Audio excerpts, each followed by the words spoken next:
With a strong foundation built, let's move on to this exciting episode about food waste in terms of sourcing your vegetables from the market and where you can get them, and how to reduce food waste along the whole supply chain. So join me.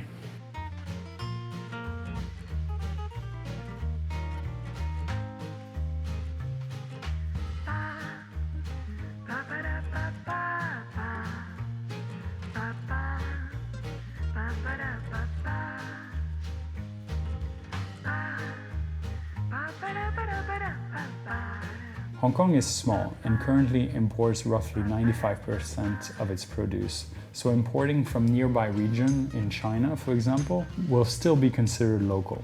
Food Made Good Hong Kong identifies local food in Hong Kong as being sourced within 500 kilometers of Hong Kong.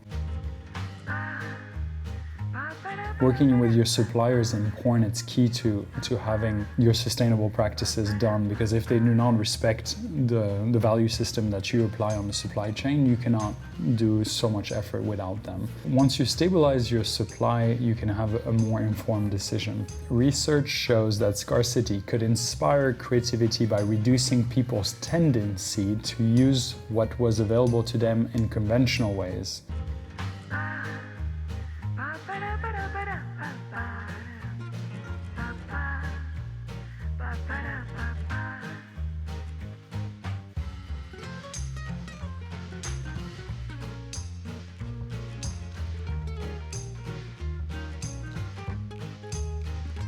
Going to the supermarket, we always assume that carrots always grow pointy and beautiful and all the vegetables are standardized by weight and size.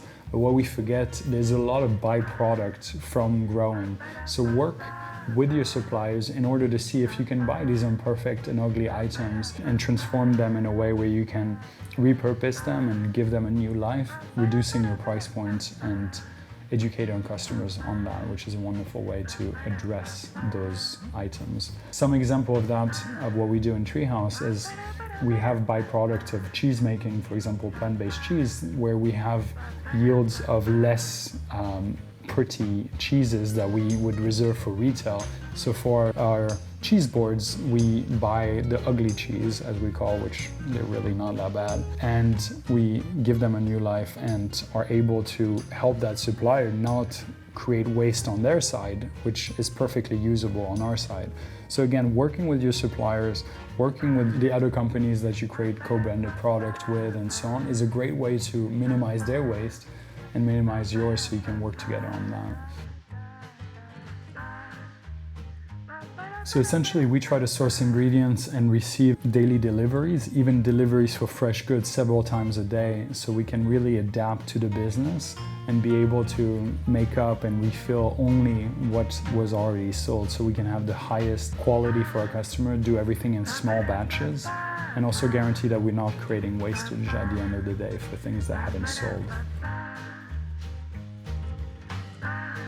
So we're utilizing an app to be able to monitor our wastage on the different outlets, and also sending all the orders that are then approved by the chef to make sure that there's never any over ordering. Also having a policy within the company that we rather run out of a certain item by the end of the day or a certain time, in order to make sure that that item becomes available just the next day, and so hence we're not creating extra waste at the end of the day. Our team knows how to guide you towards something else if we do not have a viable option, and that creates a wonderful setting where you're really minimizing your wastage and optimizing your menu and keeping everything fresh, which is beneficial to your customers, to your team, and to obviously you as a business owner.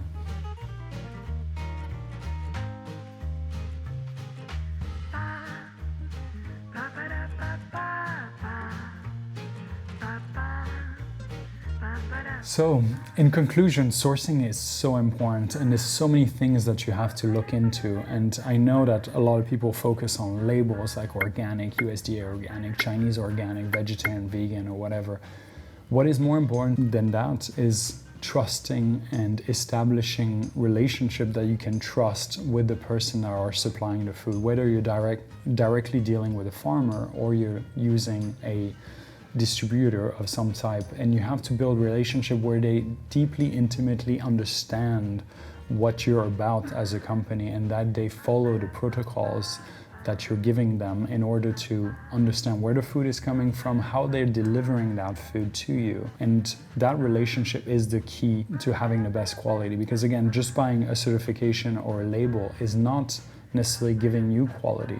It's maybe like organic in that sense is just a growth medium. It's not a notion of quality. So it's important that you focus on really deeply knowing the relationship that you have, staying up to date with the new information that you could hear about nutrition, about ways of exploitation of the land, and any other environmental factor that would influence your quality, and then able to have your suppliers be able to give on a daily basis the information that you need to be able to be transparent to your customers.